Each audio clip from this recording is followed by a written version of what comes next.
ลมหนาวพัดมาอีกแล้ว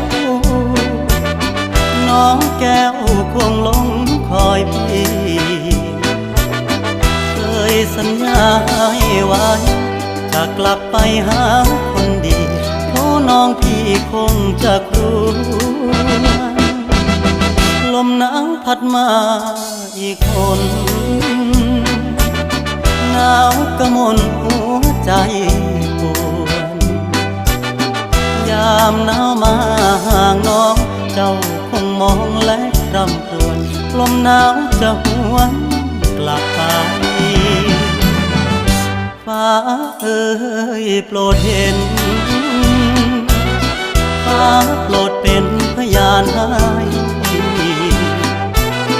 ความรักยังไม่คลอนนิรันดร